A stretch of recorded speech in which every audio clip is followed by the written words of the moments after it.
Thank you to everybody who's been behind the scenes organising everything. Stephen sent me pictures last night of the tables laid out ready in anticipation of the session and what have you.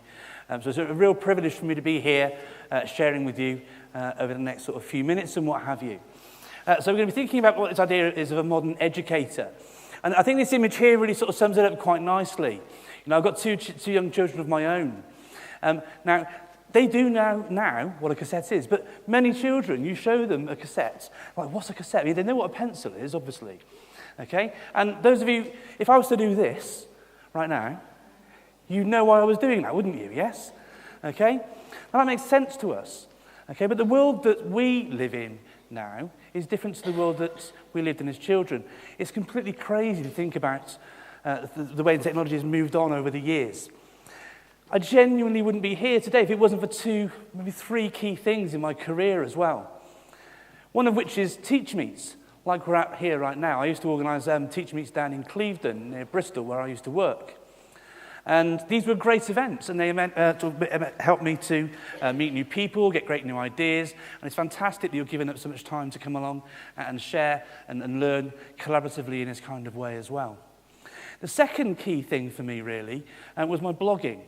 I wanted to share ideas and put things out there and find out whether, sort of give myself a bit of a benchmark as to whether I was doing all right as well. And I was inspired by a guy called Tim Rylands. I don't know if you've heard of him before, but I saw him presenting 8-9 years ago, and he was talking about the power of blogging. And so I started blogging. And it led to a place where, like, my blog won the Education Blog of the Year award last year. The third thing that's been massive for me has been this. Twitter, and I was sat next to a certain person in the audience earlier, and I took a photograph and said, "Are you on Twitter?" I said, "I think I am. I'm not quite sure what my handle is." I left it alone, okay? But I genuinely wouldn't be here if it wasn't for things like Twitter. Stephen said he met me first sort of 4 years ago. He makes it sound like sort of Tinder for teachers, you know, where it's not a dating thing, okay?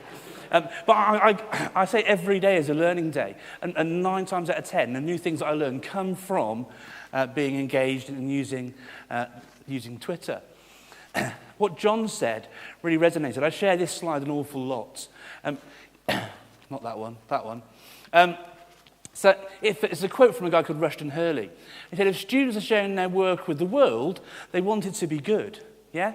And that goes directly to what John was saying about likes and retweets and that sort of thing. You know, children love that kind of engagement that the sharing of their work does.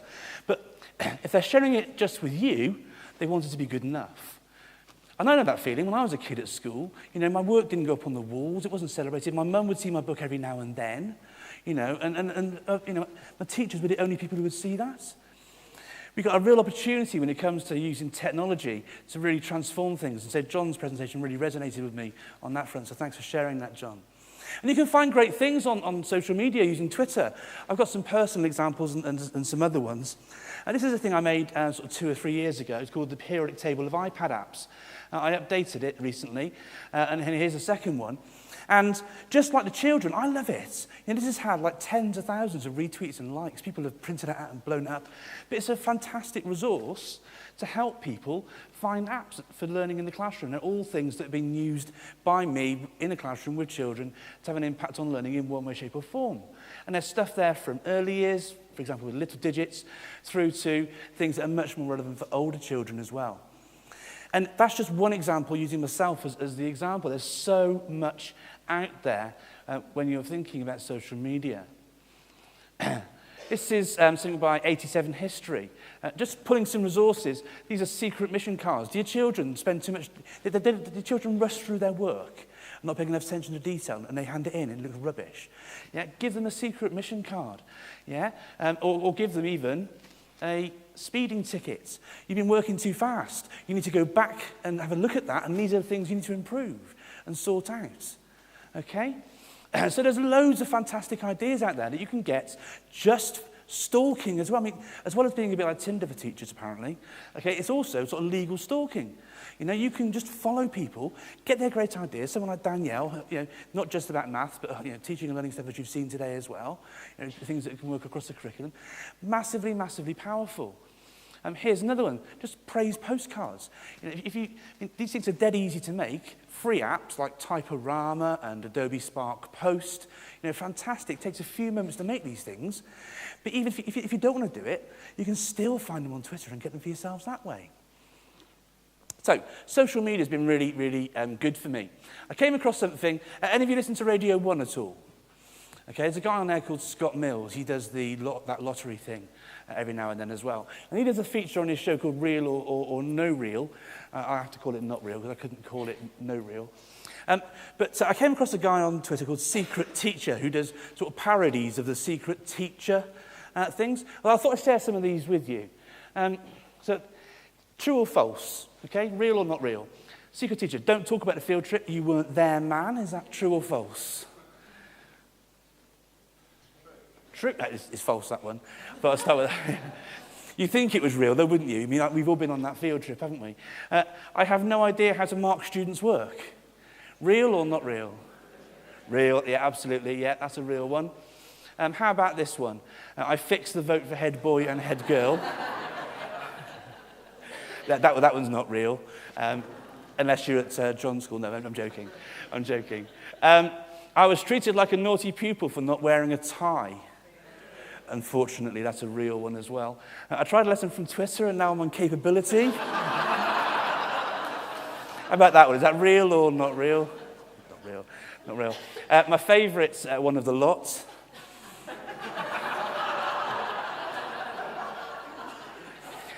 I'd love it to be real. Unfortunately, it's not. But we all have these shared experiences as teachers, don't we? We laugh at these things because they could be true. So fortunately, in so many of those situations, they're actually not. There's some great moments in my career, when children do this sort of thing. You go, oh, happens more in primary. It's when it's the 18-year-old in, your year 13 business studies class who does it. It's a bit more embarrassing. How about things like this? End of a staff meeting. You're like, oh, I've got to go home. Now, these are things that would have been true today, 10 years ago, 20 years ago even, 30 years ago, 40, 50, 60. But things have changed. Any of you ever had this shared experience?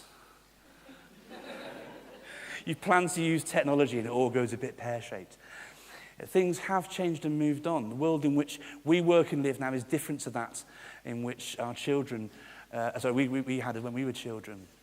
It's important that we talk the talk and, as much as we walk the walk when it comes to what we do. And so I was doing some work recently around this idea of what it was to be a modern educator. And so I started off, went on Pinterest, because that's also good for teaching and learning resources. It's not just wedding cakes and things like that, and bridal patterns and what have you, knitting things. Pinterest is great.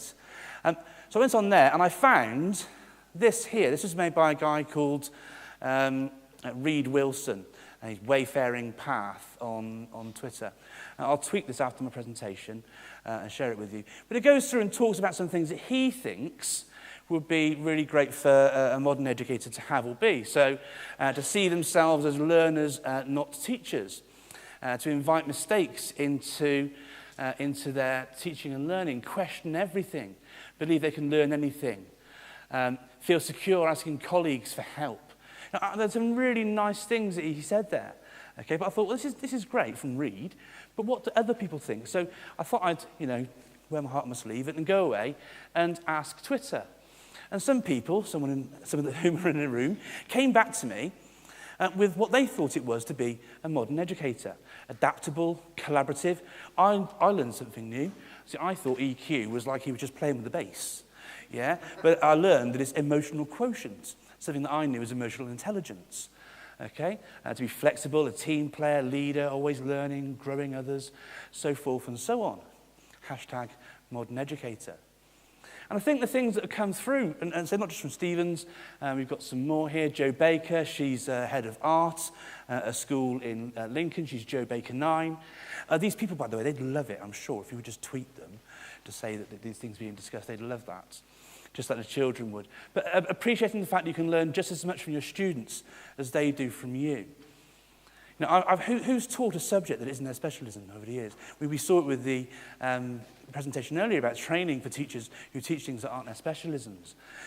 Working with the kids can be massively helpful in moving forward, and it's fine to not know absolutely everything. Caring about students, this is from Barry Dunn. He works just up the road in Newcastle or near Newcastle. CMRE, caring about students is a timeless value. Use all the new stuff, data and systems, but never stop caring. We know from the research of Hattie, don't we, that relationships between teacher and home and teacher and child are so important in developing them. We know I sometimes call Hattie sort of common research for common sense. As children ourselves, we know that we worked hard for those teachers who showed an interest in us, who made our lessons interesting and so forth and so on. Luke Dyer, he was a bit further away in Jiangsu in China. But he said, connected, inquisitive, learner, adapter, willing to fail, but willing to try and always wanting best for students. This is what I love about Twitter. I've got some people from down the road, and all of a sudden, someone pops along and they're in China, or they're in Australia or somewhere else. It's about being... I talk about the word modern educator. I think it's more important to be a connected educator. And I don't mean to the mafia.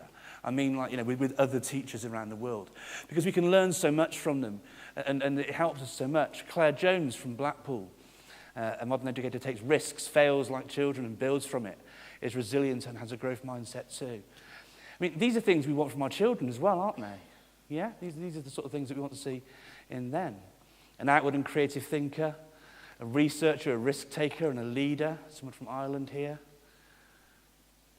We've got Deb here. I'm not quite sure where she's from.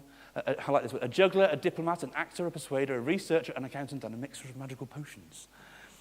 We have these opportunities in our profession. It's the best job in the world being a teacher, but it's really difficult. Boris is here somewhere in the room. Where's Boris? Yeah, here's Jules up here, sharing here, look. A facilitator and a mentor who makes the most of all the tools at their disposal. I think, people often see using things like social media or technology and what have you as being something that's actually quite difficult. People say to me when I'm working with them, I'm really fortunate. I get to travel the world and work with teachers all over the world. And I'm working in Hong Kong and China next week, for example. It's a real privilege to do these sort of things. But simple stuff using technology, can make our lives so much easier. And if you can just start embracing some things, like, say, joining Twitter, just reading some blogs, sharing some things that you do, if you pay it forwards, you get so much back in return. And I'm sure those of people in the room, like Danielle and John and what have you, who share things over there would agree with me wholeheartedly. The more you put in, the more you get back yourself. It's really powerful. As much a learner as a teacher, making learning relevant and up-to-date, sharing great practice, so forth and so on. Jitain there, she's in Mumbai in India, favours choice and offers opportunities, embraces and promotes change. And I turned it into this nice little diagram here, and again, I'll tweet that at the end. It's got everyone's quotes on it and what have you. But again, just a simple tool called paper that you can use to sketch. And paper's really important. I'm really proud to be introducing the speaker on after me in just a moment. Carl, he works at a school with an organisation called EOS, who've helped support the teaching here tonight. But this is a photograph taken at his school in Lincoln. And I love it. I've got loads of photos of his school. It's amazing. If you get a chance to go along and visit Heart Summer Academy, please do. It's an amazing place to go.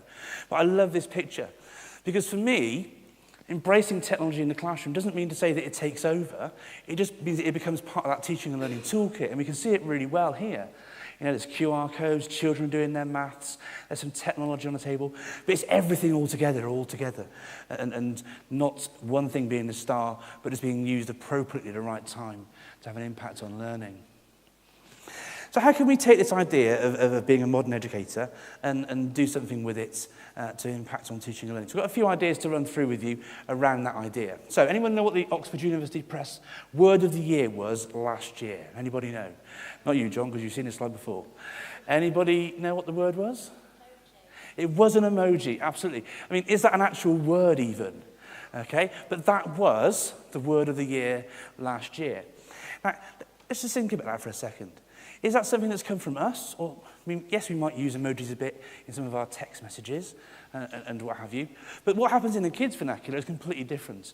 But we can take that thinking on board and think about how it can have an impact on teaching and learning. So, what am I saying there?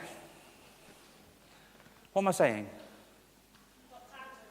What time is dinner? Absolutely. I'm Hank Marvin up here. I miss the sandwiches. What time's dinner? Okay, let's think about this. I'm a history teacher. What are we studying today? Yeah, Black Death. Just from looking at the emojis here. What if you were to use emojis as an idea for your lesson starters to get kids thinking as they're learning hook as they're coming into the classroom? How else can we use it? Can we read? Can we see this from the back? I'll say the words, you say the emojis. Little hood. Once upon a called little hood lived. Her, well, you get the idea, yeah? Okay? How great is that as a way to sort of get younger children into understanding their stories? Okay? Just through using some simple emojis. What about the emoji exit tickets? As children finish the lesson, okay, they fill in the emoji exit ticket. This is from 87 History again. They fill in which emojis sort of represent how they felt they got on in the lesson. I chose these emojis or this emoji because, write a bit, hand it in at the end, brilliant. And you're then informed about what you can do in your next lesson with the children. Just around the idea of an emoji. Okay, really popular as that one's been translated into lots of different languages and what have you. Some people didn't like emojis, so they thought they'd use Lego heads instead. Okay, I mean, it's all good. But for me, it's just about how you leverage not just technology, but other things that children are into. Recently, there's lots of debate and what have you around Pokemon. But my 7-year-old, when you collect a Pokemon, okay, you get 3 candy. Well, he's learning his 3 times table at the moment. So how many more candy, how many more Pokemon do we need to catch before we, taking on board the things that young people are into can have a big impact. And that is it really. I find it ironic that I'm using something like PowerPoint to present to you, but, just using PowerPoint slides in your classroom, and just reading them, do something like Danielle did. She was using PowerPoint for your catchphrase thing, weren't you? It's not that difficult, and it can be such an amazing hook for learning in the classroom. We can do so much more. We can create fantastic resources. How long do you think it took me to make that using Adobe Spark Post? It looks awesome. About 2 minutes. And there's so many free tools that we can use to help make us more interesting and relevant. And what if, I'm going to go for a non-tech and a tech method on these last 2 slides here. What if every teacher in your school shared one great thing a week? Because it's about sharing it. And sometimes it doesn't have to be the great thing. It could be the thing that went completely pear-shaped. What if everyone in your school shared one thing a week they did in the classroom and pinned it onto the staff room and just took 5 minutes a week to read the ideas of others? What impact would that have on teaching and learning? Just one idea a week, something that's gone really great, sharing it, write it down on a post-it, stick it up. It just gets turned around and refreshed every single week. But if we're going to move things forward a little bit, what if we actually just tweeted it on a shared hashtag instead? John School use AGS Pride, don't you? Yeah, what have you. That's a real great social record. Not just that teachers can find, but actually your parents will be looking at your school Twitter accounts and they'll be trying to check out their teachers and all the rest of it as well. Why not do it this way instead? Well, they might tweet us back. Oh, and? Do you want to be seen as professionals, sharing great ideas about teaching and learning, showing an interest in developing yourself with your own professional development? Absolutely, it's not a bad thing. So, a modern educator is? Well, actually, it's up to you. The choices you make. You can get into it as much as you want to. You can just stalk some teachers on Twitter. You could tweet some more yourself. You could start a blog yourself. How much you do is entirely up to you. But I would suggest that you do something. Thank you very much. Thank you.